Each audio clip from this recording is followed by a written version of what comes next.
What's going on, everybody? Matt Hofeld along with Rich DeCray, Sooner Nation podcast, heartland-sports.com. I got confused there for just a quick second on what the name of our podcast is, which I shouldn't be because we're consistently doing this podcast once again. For what, like 3 weeks now? Hey, a month. What's our streak? Is it 3 or 4? I don't know. It's at least 3. This is at least number 3. Yeah, we can go back and Hopefully we look, won't have but a doorbell ding. it's not worth my time. Or a toilet flush. That was my daughter last week, by the way, if you heard the toilet flush during our podcast. That's the dangers of having an 8-year-old around where you're recording. I am leaving a month from tomorrow, and that's when we're going to have to revisit ideas for how we're going to make this thing work. But, I mean, it's going into the dog days of summer. So really, after the World Series ends, softball, baseball, after those seasons come to conclusions, it kind of goes into a lull period anyway. So we won't even hit it back up probably until August. But I'll still be gone in August, so we'll work something out.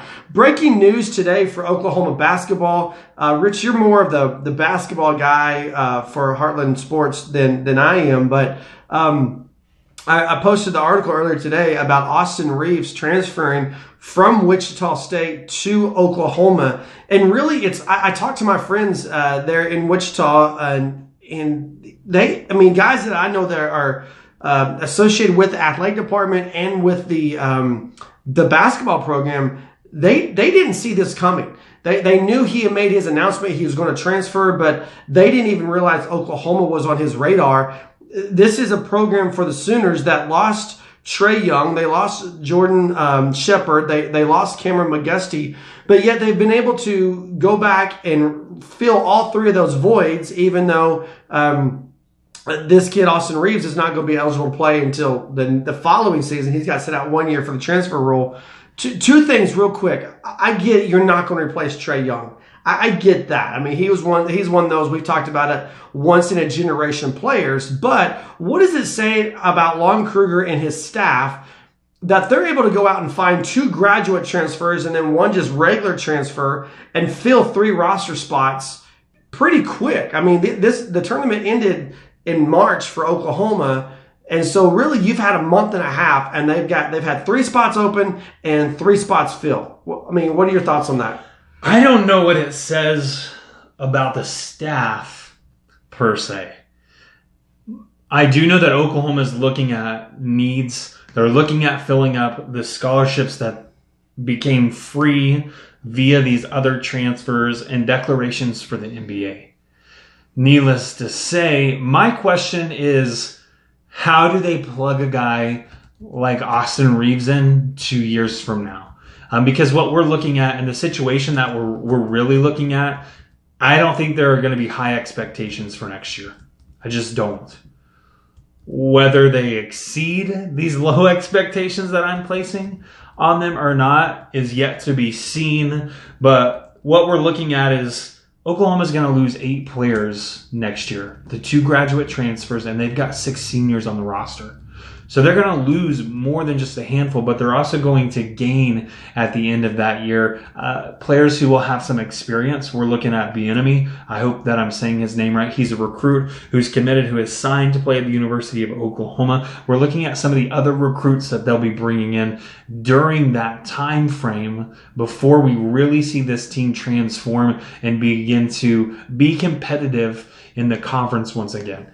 Next year is that rebuilding year. My take on it is they're just filling roster spots because they need some depth, and more specifically, they need depth at the guard position. Yeah, but see, and I don't know that again, we can't have this podcast without some sort of argument between us, but I'm not for sure that I'm going to say the expectations are low next year.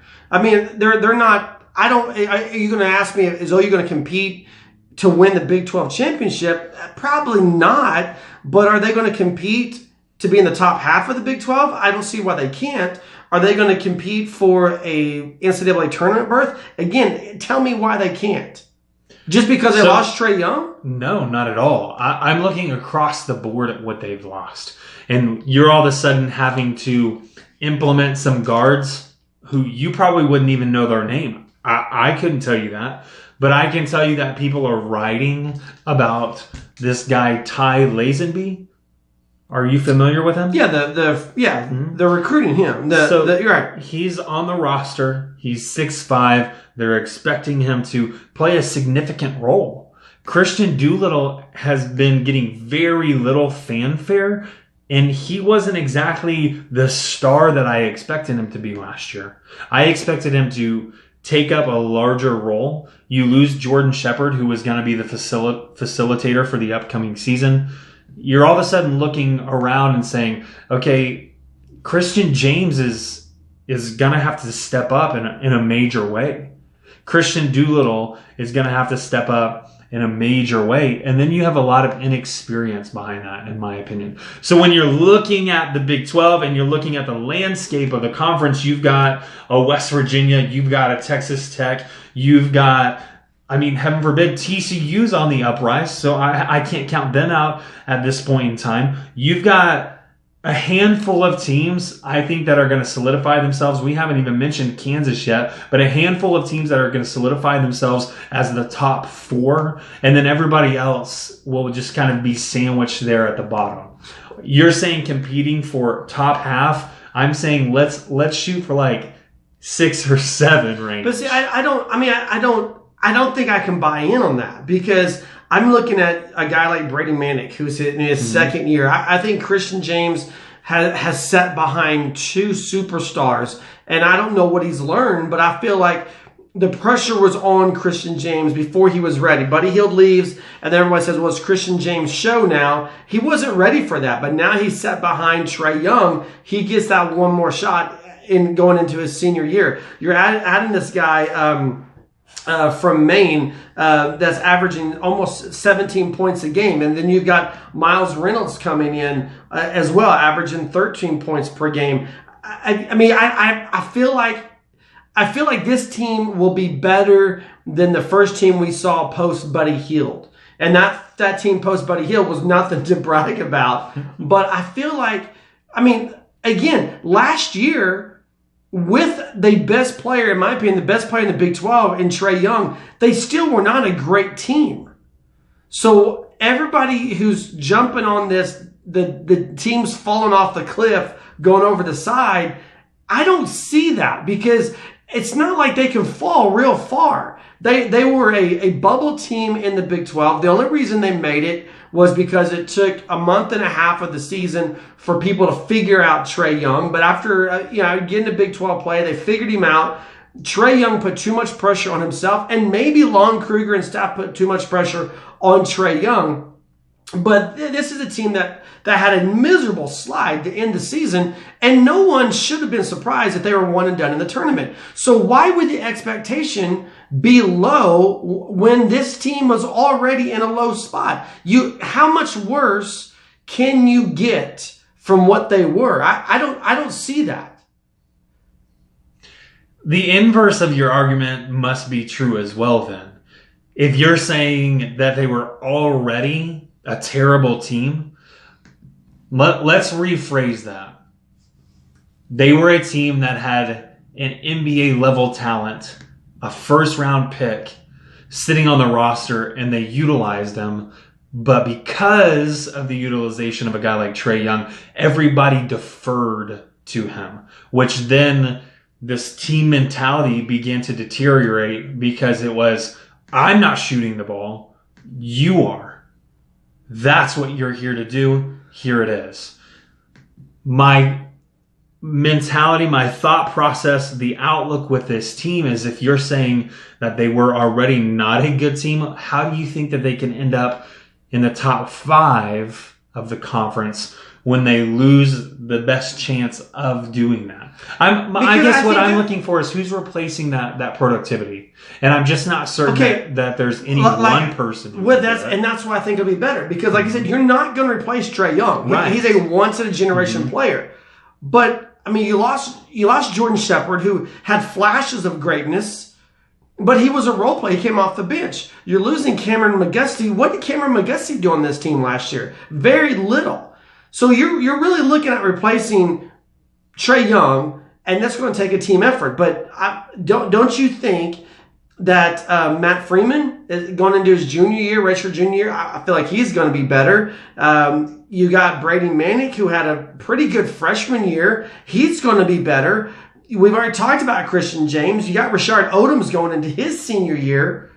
Why can't this team improve? I don't think I'm ready to jump on. Like I said, this program is going off the side of the cliff because you've got a coach with a proven track record of developing players. You've got three transfers coming in, 2 that will immediately make an impact on the team. And then we've seen, you and I have been there firsthand with going back to Ryan Spangler, how even a guy who's in the program, but he can't play, how he can improve this team, how he can improve the work ethic. And I think you're getting that with this kid coming in from Wichita State. I don't feel like we can say the expectations are not to finish last. I think expectations should be finish top half, finish top 5 in the Big 12. And there's nothing that's proven to me that you can't do that. Because I'm going to go down guys that I've already mentioned, but I didn't mention Jamani McNeese. I mean, you've got inside guys that are there. That kid, for the life of me, I can't think of the big kid, the Polish kid. Hannes. Yeah. I mean, that dude's almost 7 foot. Surely you can do something with him. I think that's his first name. I know that's his last name. I'm not. No, I think you're right. It's Pola. But I'm just saying, you've got a 7-footer. You've got Jamani McNeese. You've got Brady Manick. You've got inside guys. You don't have to have a superstar on the outside, because it had a superstar on the outside last year, and it really didn't get him anywhere. But I feel like they're replacing those guards with guys who are of adequate skill. Likewise, I mean, equal skill even.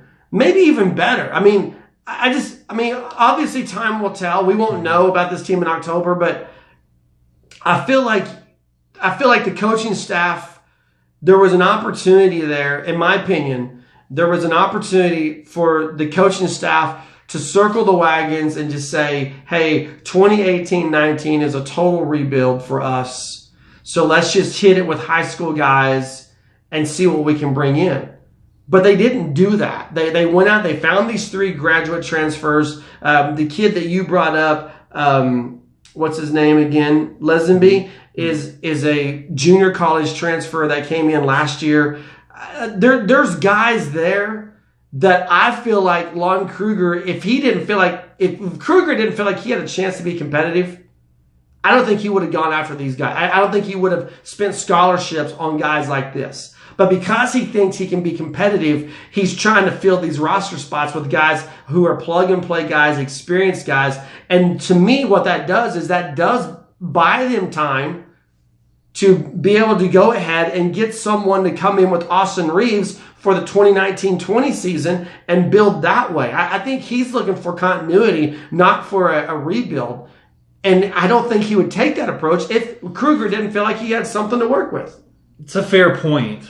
And I'm going to say this because I think that you and I can both agree at least on one point, is that heading into this year, heading into this upcoming season, Lon Kruger's star is going to be Brady Manick.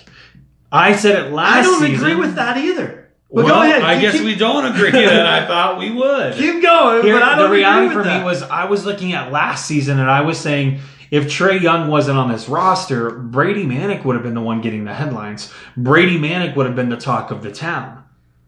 And I feel as though he has the biggest upside currently of anyone on the roster. But where was Brady Manick in the postseason? Where was Brady Manick during that stretch? I mean, Trae Young... He was in his freshman season. Exactly. That's why... I think the growth between freshman and sophomore year is exponential. Ask Christian James about that. Well, you were talking about expectations placed on going into a senior year. No. You said he couldn't handle it. Exactly. The point I'm making is I think we look at freshmen and you say, okay, kid, it's your team. And it's the one and done, has done that to college basketball across the board. To me, that's one of the reasons why it's a bad rule, in my opinion. But I feel like, those guys who take the leadership, that put the team on their back as true freshmen or sophomores, they're rare guys. There's a reason why they jump directly from college. I just want to point this way and say, like, can you believe this guy? But I don't feel like Brady Manek's the guy you put everything on. I think I don't either. I think you go back to a guy like Christian James and agree. Rashad Odoms, who are going into their senior year. A guy like Jimani McNeese, who's going to be a redshirt senior. Those are the guys that have to take ownership of this team. Those are the guys who play with Buddy Hield. They made it to the Final Four. They saw what happened with Trae Young. Lon Kruger pulls those guys in and says, this is your last chance. This is your final ride with us. Make something of it, and then those guys become your nucleus, and then you bring in a guy like Brady Manek with them, but you don't make Brady Manek the star. If you make Brady Manek the star next year, it's a recipe for disaster, in my opinion, in this guy's opinion. By the way, one and done rule, you like that rule, don't you? I don't. Oh, I thought you did. No. I just of the opinion when it comes to the one and done rule that it either needs to be you're committed to college or you don't have to take that option. I don't think it's fair to force that issue.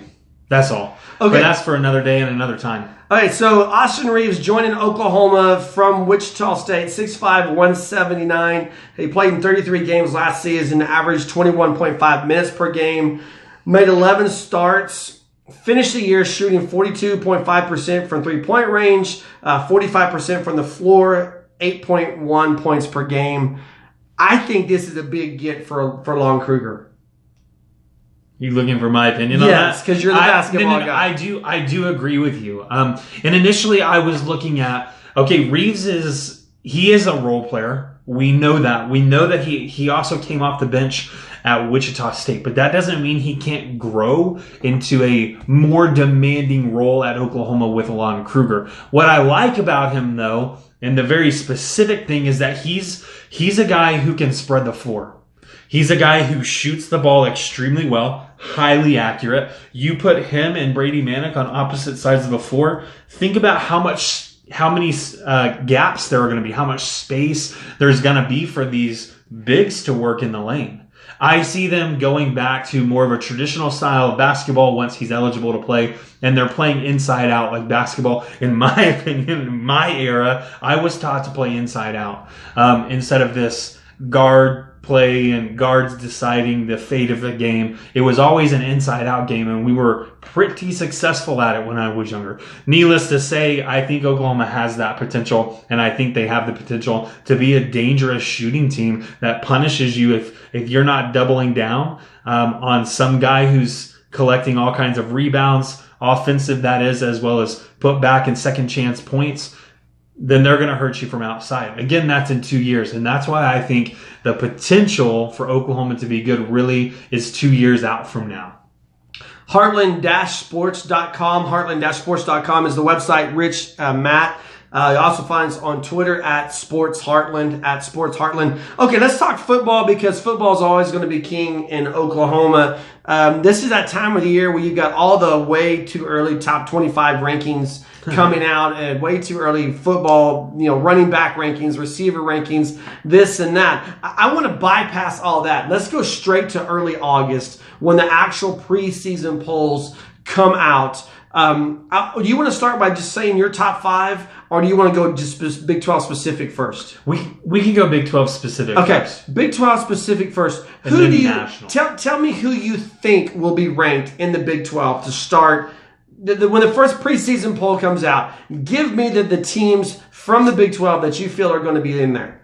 In no particular order. Right. Okay, in no particular order. There has been a trend that has happened with one team in the Big 12 who has notoriously been riding the suck train, but is perennially ranked. That Baylor? is Texas. I think Texas finds themselves in the top 25. Tom Herman has a lot of potential as a coach there. They have a lot of recruiting ground that they can take advantage of, but they're going to be ranked inside the top 25 whether they deserve it or not, and I feel like that's a yearly thing. So I'm giving you Texas. I think TCU is a team that'll be ranked as well in the top 25. And I think Oklahoma and West Virginia are the 4 teams. The initial preseason ranking 1 week out from everything actually kicking off, I think those are the 4 teams we see ranked. Okay.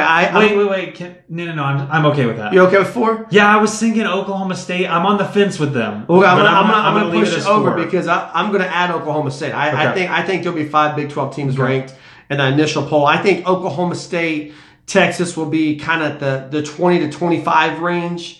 And I really feel like probably Oklahoma State will be the last Big 12 team ranked. That's just the way that, to me, I agree with everything you said about Texas, but that's the culture of college football. Teams that you can find perennially ranked, whether they deserve it or not. There's a short list of those teams. Texas is on that list, but I'm going to add Oklahoma State. I feel like they did enough last year. And you look at the running back situation with Justice Hill coming back. I think they're going to get enough preseason attention that they're going to get in that top 25. Now, here's what I want you to do. You mentioned 4. I threw a 5th in there.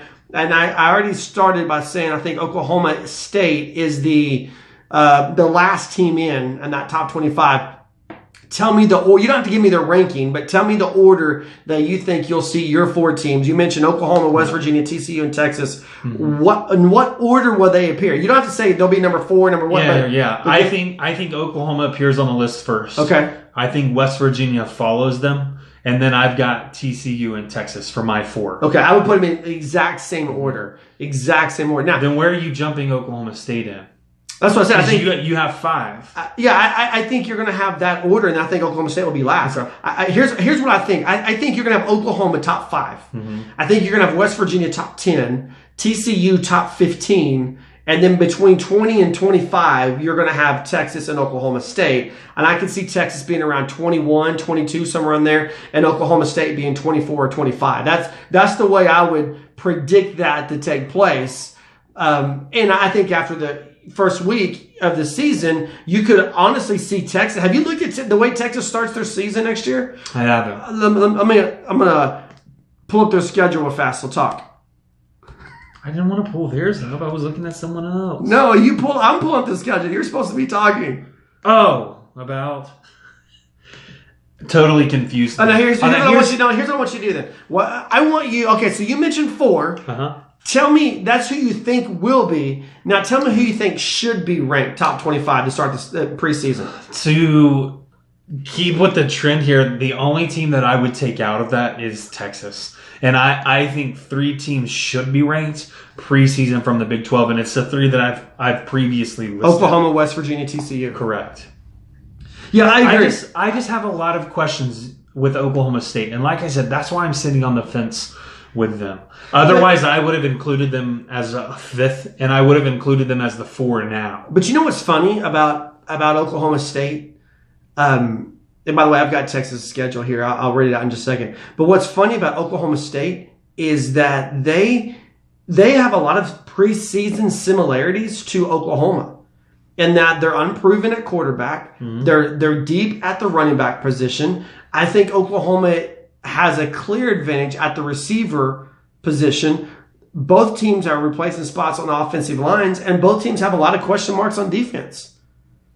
But yeah, we're saying Oklahoma top 5, Oklahoma State, they probably shouldn't even be in there. And I agree with that statement, which is insane, but that's just the way it is. All right, Texas Longhorns, they start the season September 1st on the road at Maryland. We saw what happened last year in that game in Austin. Then they play Tulsa at home. They play USC at home. Then they play TCU, Kansas State, and Oklahoma. That's from September 1st through October 6th. So, I mean, there's a good chance Texas at Maryland, that could be a loss.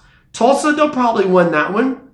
USC at Texas could be a loss. TCU could be a loss. At Kansas State could be a loss. There's a chance that Texas could come in the Cotton Bowl 2-3, 1-4.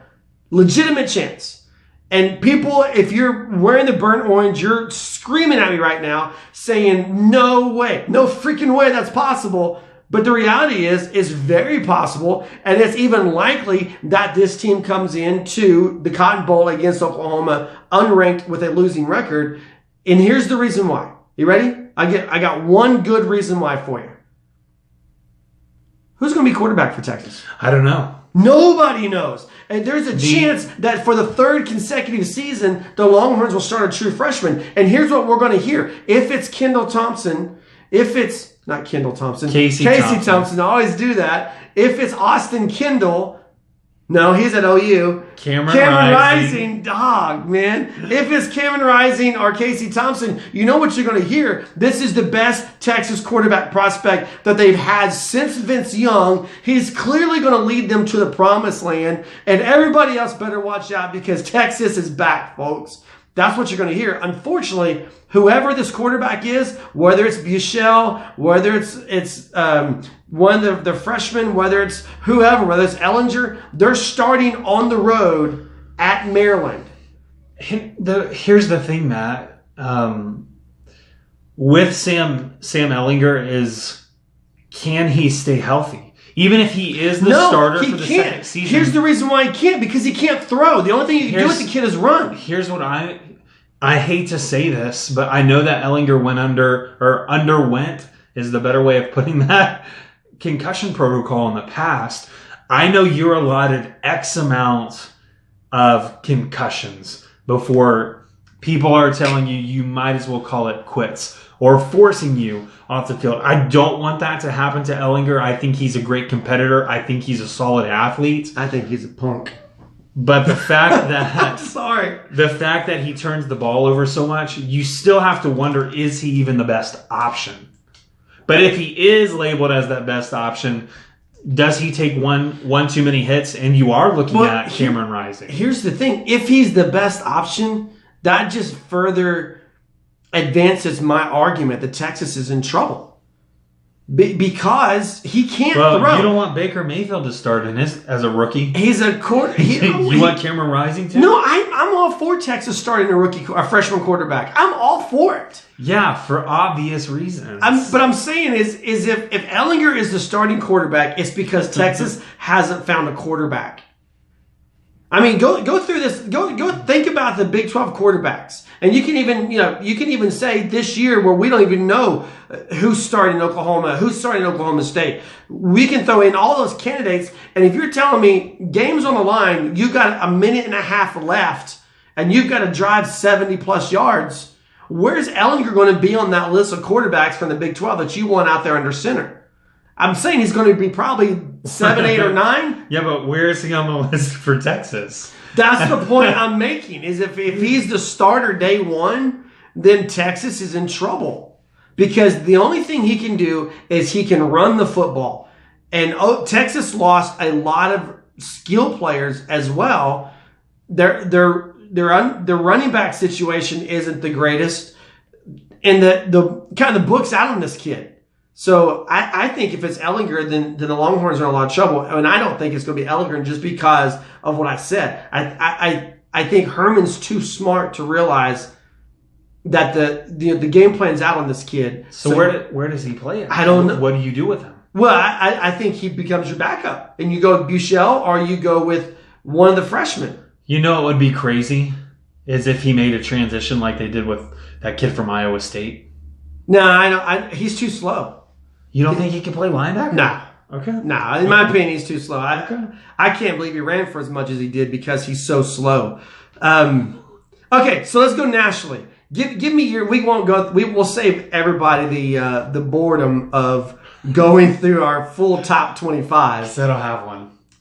That's the reality. That's why we're not going to do it. Give me your top 5. My top 5. Do I need to give you reasons right now? Let's see how different we are. Let's see how much we're going to be vastly different. I'm not the record, off your list here. Hold up. But for the record, I went with Oklahoma, West Virginia, and TCU as the 3 Big 12 teams that should be ranked as well. So we agree on that. So top 5 nationally. Who you got?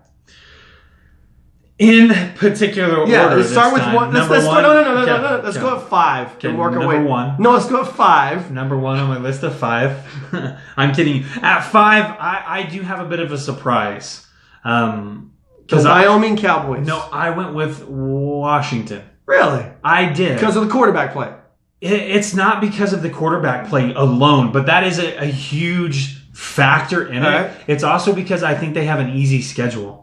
And when they play in the Pac-12. When they play through their conference schedule, it's hard for me to look at Washington and pinpointing a handful of losses for them. So I think they'll start in the top 10 for sure. Mm-hmm. They may not start at top 5, but they'll start in the top 10, and I can see them working themselves into the top 5. I've got them at number 5 right now because I think they are the best team in the Pac-12. They've also got an early test. So we're going to learn. Don't they play Auburn week 1? I don't know. It's your top 5 team. I think they do. But they're going to have this early test, and we're going to find out a lot about 2 programs who will be in the top 10 when week 1 kicks off.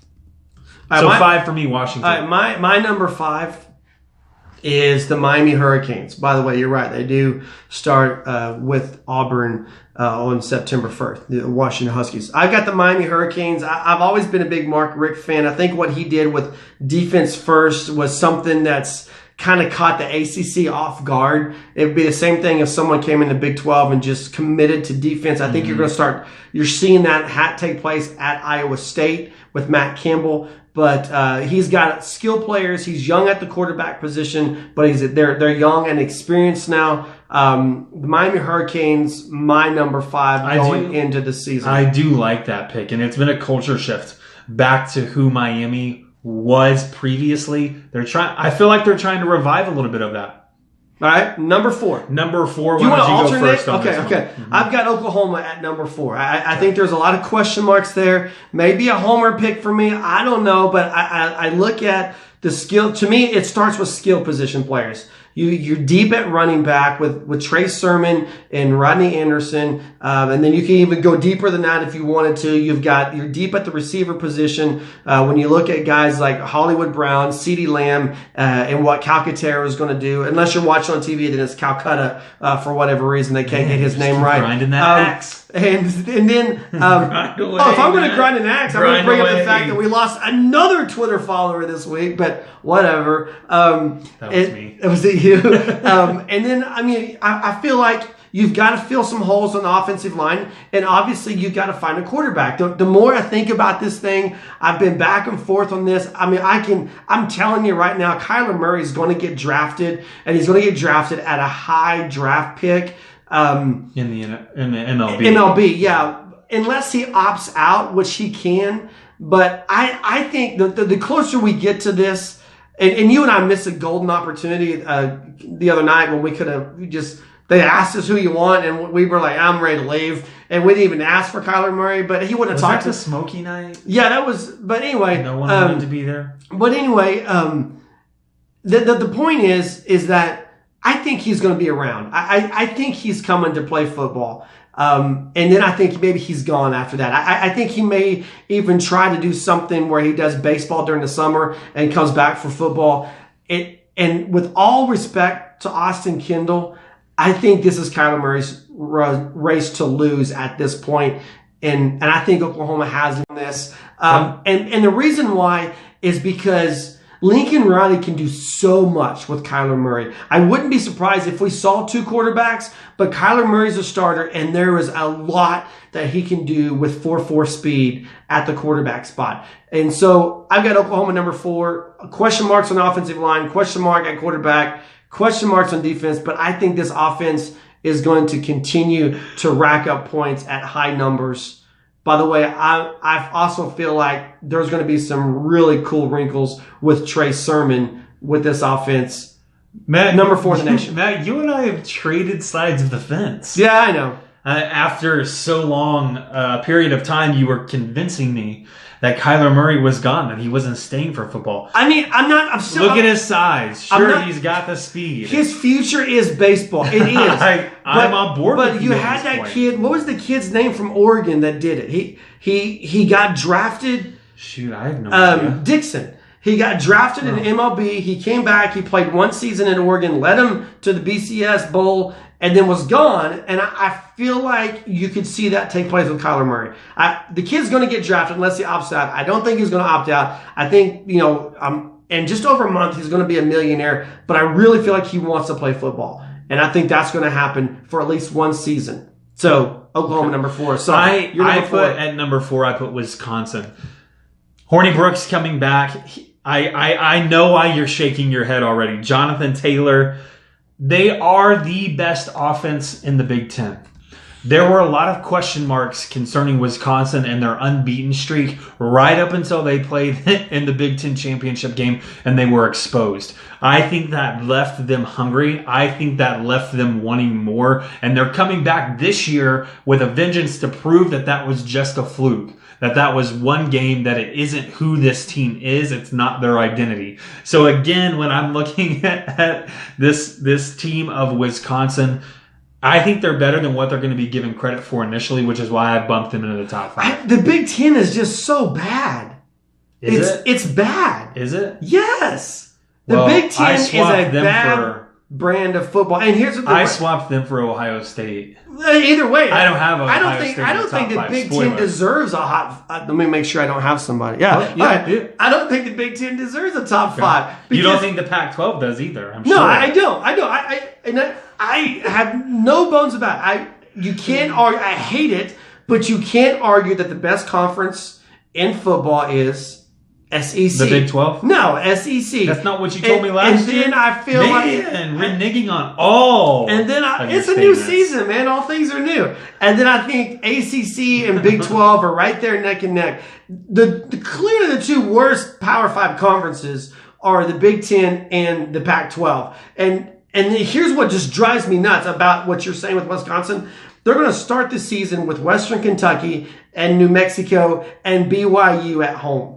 And everyone's going to be talking about how amazing this team is and how incredible the Big Ten is. I don't agree with you there. And they're not going to get tested. They play Nebraska October 6th at home, but they don't really get tested until October 13th when they go to Michigan. And so for over a month, we're going to have to hear about how the Big Ten, because Ohio State, I haven't looked at their schedule, but they're probably going to have a terrible schedule as well. Ohio State plays all the big games on the road this year. I'm just saying, but what's their first month like? And I don't know. We're going to have to go through the first month of the season going and listening. Oh my goodness. Okay, listen to Ohio State. Oh, wait a minute. There are teams before you reveal this information, there are teams who do the same thing in the Big 12, but I don't hear you criticizing them. I do. I criticize Baylor and Kansas State all the time. You made me put my Gatorade down. I was about to take a drink. And I hate the fact that Oklahoma is going to do that in the near future with their schedule. I do. I'm always criticizing Oklahoma State because they start the season with Missouri State. I criticize Baylor because they play Sisters of the Poor. Bill Snyder built Kansas State. Shout out to Missouri State. Yeah, Malik Earl. What up, dog? Hey, he's with Dallas Cowboys right now. But anyway, he made it longer than Jordan Thomas. Okay, I'm not even going to touch that. But the point I'm making is this. The Big Ten is perennially overrated.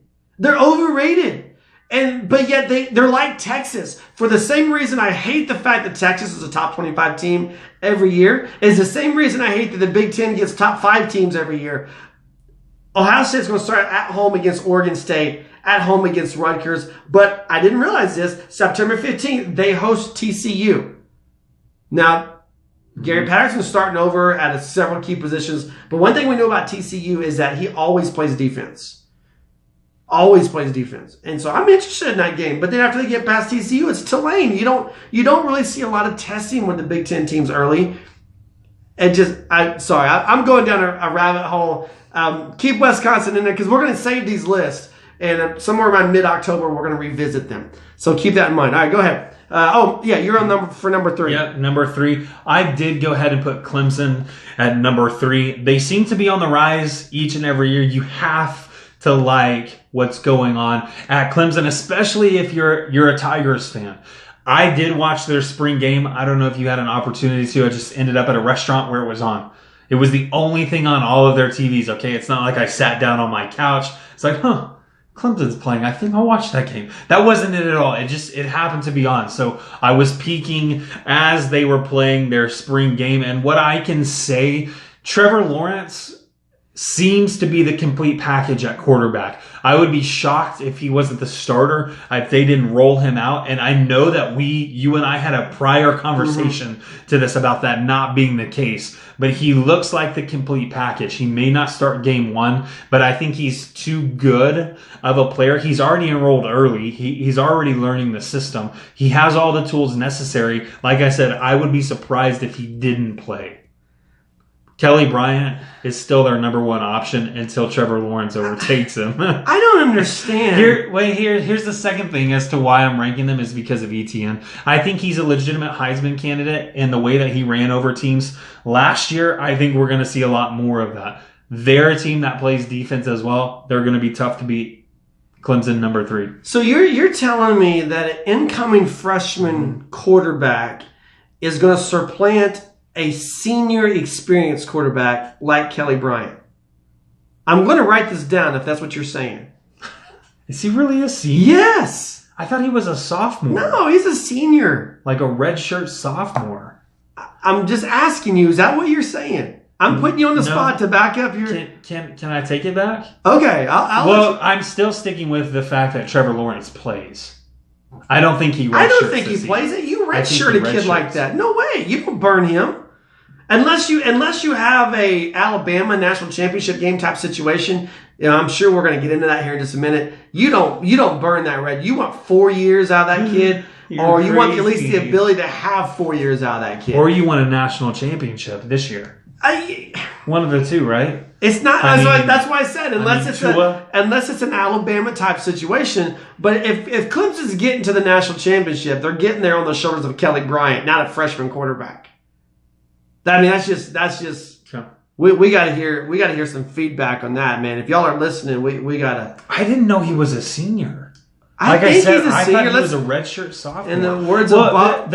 In the words of Bob Stoops, just Google him up. The problem is who he's coming in behind gives me that idea that he's a lot younger than I guess he really is. I should look up the facts, man. It's just simple. What do you got? 2015, he was the team's 5th leading rusher. 2016, he had 6 of 9 passes. 2017 was one of the 11 finalists for the Manning Award. Yep, he's a senior. He's a senior. Mm-hmm. You're crazy. You're crazy. You're cuckoo for Cocoa Puffs. My number 3, I got the Georgia Bulldogs. Darn you, Matt. I just feel stupid now. I'm sorry. I just didn't realize that. I didn't even look it up. Man, mister, I'm going to do some research on this. I know. I haven't read the only thing I saw the whole spring game is Trevor Lawrence this, Trevor Lawrence that. Well, but I mean, you hold I guys... never heard anything about Kelly Bryant. You can't base a lot off a spring game for the coming fall. But I did. Because think about this. What did Rodney Anderson do in Oklahoma spring game? Absolutely nothing because he didn't play. I was waiting for the crickets. And so, what was the kid's name that we're like, hey, pretty good spring game? For who? Oklahoma? For Oklahoma, yeah. Running back was? Yeah. Brooks, yeah. Mm-hmm. And so we're watching him have a pretty good spring game, but no one's saying he's going to come out and win a job. But that's the same thing. You don't play your star in the spring game. You don't. Who's injury prone? You don't risk it. So... That's why you're putting too much stock in a spring game. All right, Georgia Bulldogs, my number 3.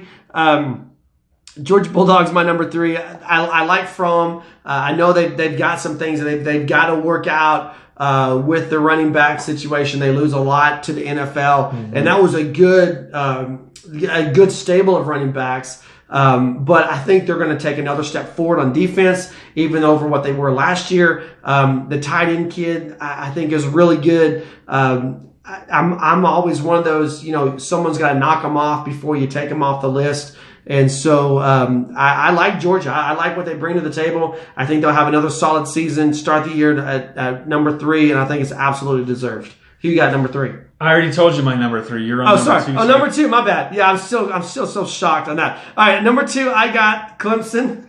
because of Kelly Bryant. That's no lie. That's the reason why I had them number 2. Okay. Dabo Swinney, I think, is one of the best coaches in the business. He's a man of charisma. He's a man of character, but he's also a guy that his players like to play for him. And so Dabo Swinney, Clemson hasn't gone anywhere.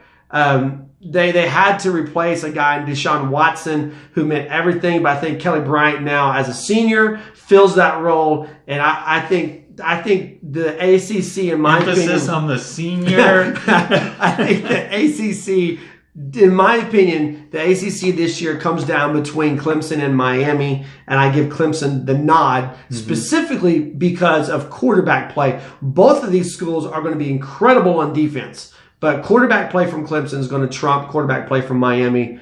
Clemson Tigers number 2. You and I have just flip-flopped 2 and 3 because I've got Georgia at number 2. I mean, they did play for a national championship last year. Clemson didn't.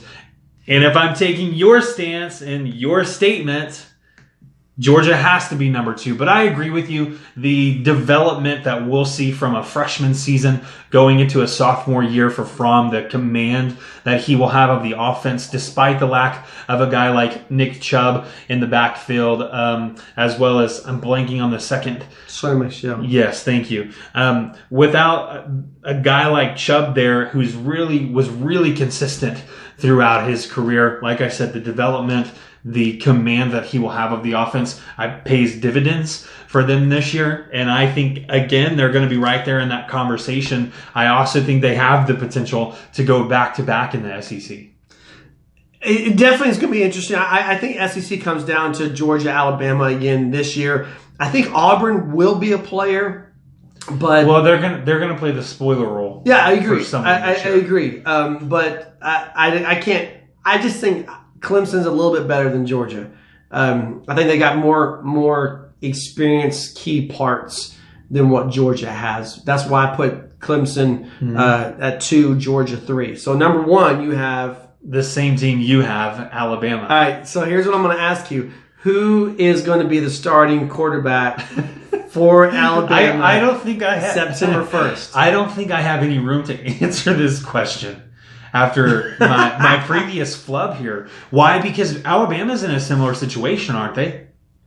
Well, they are. Tua was a freshman. With the caveat, then that's what I said. Clemson doesn't do that unless they get into Alabama's situation. Georgia had Alabama's number. Alabama had to do something different. And kudos to Nick Saban for having the cojones to go with a freshman. But now that you've got a freshman who's won the national championship. Sounds a lot like someone else I know, like Ohio State. A couple years ago. How do you go back and tell this kid he's not the starting quarterback? I told you we had an argument. I don't believe we were on the air when we argued this, but I don't believe Jalen Hurts is going to be on this team next year. If I'm Jalen Hurts and this kid beats me out, which I think he's going to, then I'm gone. I mean, I'm gone. You know where? And I heard a cool rumor that I think works. You know where I think Jalen Hurts can end up? University of Florida. He can do a graduate transfer. I'm just saying. Nick Saban's got more of a dilemma than Dabo Swinney does, because Dabo Swinney's got a freshman quarterback coming in who's done nothing. Nick Saban has going to be a sophomore quarterback who you burned a red shirt on, and he won you the national championship. You can't go back to Jalen Hurts, in my opinion, after that. But regardless, you're number 1 until somebody beats you, and I've got Alabama, number 1 team preseason in the country. Any other thoughts on that? No, like I said, I do agree with you. We are going to be on opposite sides of the fence, because I don't see why not even a full game is the sample size for, I'm going to attempt this name again and say Tagovailoa. I don't see how half a game sample size is enough to unseat someone. Hey, especially someone who has previously won you national championships. Okay, but first of all, let me say 2 things. First of all, do you know how I pronounce his name? No. I pronounce it like this: the freshman quarterback. That's how I pronounce his name. Secondly, yeah, it's one half of a game, but it's the biggest game of the season on the biggest stage of the season in the national championship. That's where that was. I mean, it's not like he came in and he beat even. I think it's a different story. Even if he beats Auburn in the Iron Bowl, which it was so much higher than that a level. I mean, this kid came in and led you on a come from behind win over Georgia in the national championship game. You can't go back. You cannot turn back the clock to Jalen Hurts. You can't, because what's going to happen, and Alabama's going to be tested, but what's going to happen when they're tested with this team? The team's going to start looking to this kid, and they're going to be looking at Nick Saban, and you have a split team. Some of them will be faithful to Jalen Hurts. Some of them are going to want to go to the kid who won the national championship. You cannot do that. You have to go. What the saying is, you dance with the one that brung you. Well, guess what? This kid brung him, and he got him to the national championship, and he won the national championship. I'm sorry. It's a bad beat for Jalen Hurts, but Jalen Hurts is on the out there. That's my final take on that. Here's Rich. I'm Matt. Heartland-sports.com is the website. Heartland-sports.com is where you can find us on Twitter at SportsHeartland. One more thing I want to talk to you about before we wrap it up for the day. Oklahoma will be hosting the regional of the NCAA Softball Tournament, and then they'll be hosting the Super Regional. Shameless plug. I mean, it's our podcast. It's our website. We will be a great source for coverage of the regional and then the ensuing super regional. Most likely, if Oklahoma comes to that, we'll be there at the game starting Thursday press conference, and then Friday, Saturday, and into Sunday with the games. When you look at the draw that Oklahoma has, I wrote on the website that there's a little bit of a revenge factor here for the University of Oklahoma, because one of their 3 losses, the first of their 3 losses, came to Boston University. Boston beat Oklahoma in New Mexico at that tournament 4-3. But also you've got in-state. Why are you laughing? I'm sorry, man. I thought you were wrapping this show up. I was like, getting ready to shut it down. I'm wrapping it up with softball. Yeah, I know, like a whole new segment. My apologies. Tulsa comes in. You got a little bit of a decent rivalry brewing between Oklahoma and Tulsa in softball. The Golden Hurricane fell to Oklahoma 1-0 in a midweek match, and then you got Missouri coming in. And here's what I want to tell you about Missouri. You brought up a good point off air about. Well, you go ahead. I'll let you. I won't steal your thunder. Yeah, I appreciate that. If you're not aware at this point in time, when Missouri comes to Norman and the two potentially play here in regional play, which could happen. Oklahoma plays Boston, Missouri plays Tulsa. Mm-hmm. Those 2 winners will play each other on Saturday. Right. So if that does happen, we will see 2 pitchers at the University of Oklahoma facing their previous team in Missouri. Paige Lowry, a transfer, and then the following year, Parker Conrad transfers from Missouri herself. And I found this extremely odd, was that both of them had cited being unhappy and hating the game of softball at Missouri. Well, because Missouri shouldn't even be in the NCAA tournament. Maybe that's what I'm just saying, okay, maybe they didn't say they hated softball at Missouri, but they said they regained a love for softball at Oklahoma. Winning will do that for you. I'm just saying that winning will do that for you. Well, not getting hit in the face with a ball also helps. What do you think the chances are, percentage-wise, that Parker Conrad even sees the field in this regional? I think it's highly likely. You think so? Yeah. I mean, because I look at her as a 4th option behind Mendez. Mendez? I know. You keep Mendez in the outfield. She could be your 4th option behind Lopez. Lopez. I'm sorry. Yeah, Lopez. Mendez can pitch, though. Well, she's done it before. I mean, I see where you're coming from. They threw her in the Big 12 championship. But again, I mean, if you're winning by 14 runs and you're trying to secure the run rule, yeah, throw her out there. I think no. I don't think Oklahoma goes further than 3 deep in this tournament pitchers. And Parker Conrad, which I think is the future for Oklahoma, I don't think she's top 3 on this staff right now. She may not be, but the reality for me is I think Oklahoma, they have their starter in Paige Parker. Sure. I think that Paige Lowry, I think Paige Lowry's going to close. But you're not going to That's going to be her role. I don't think she gets a start. But you're not going to throw Paige Parker every single game. You're not. So who is that second starter? I think they opt for Parker Conrad. No. Yeah, because listen. Because if Parker Conrad struggles, then they have Mariah Lopez to go to. I think. But if Mariah Lopez goes out there, then who do you come back to? Paige Parker? Yeah. Or Parker Conrad, bring her into that situation. I'm just saying I see it playing out very similarly to what they did last year, and that they do dip a little bit further to save the bigger arms. I don't think these arms. I mean, you're talking back-to-back national champions with both of these girls. But Matt, you got to remember how they did it last year. I do remember how they did it last year. Paige Parker didn't even against Auburn. Paige Parker didn't play. She didn't start game 2. We're talking of a super regional here, though. That's Auburn was a super. I'm talking. Auburn was the national championship. No, game. Florida was a national championship game last year, 2 years ago. Oh yeah, 2 years ago when she's a sophomore. She didn't play the second game. But I'm just saying, why would they change their model? Because they're seniors now. I mean, you're growing these girls. These girls are experienced. There aren't, in my opinion, there's not a tandem of pitchers going into this tournament more experienced than what Oklahoma has. They've got 2 pitchers who could start anywhere in the nation. Paige Lowry came to Oklahoma, but she could start for anybody in the country. She comes to Oklahoma to be the closer, and she's dominant in that role. That was what she like. She sat down and said, "Well, but I'm saying, well, I mean, she didn't. She knew. I'm just giving you a hard time. She knew who Paige Parker was when she came here. I mean, she didn't come here thinking she was going to be Paige Parker out.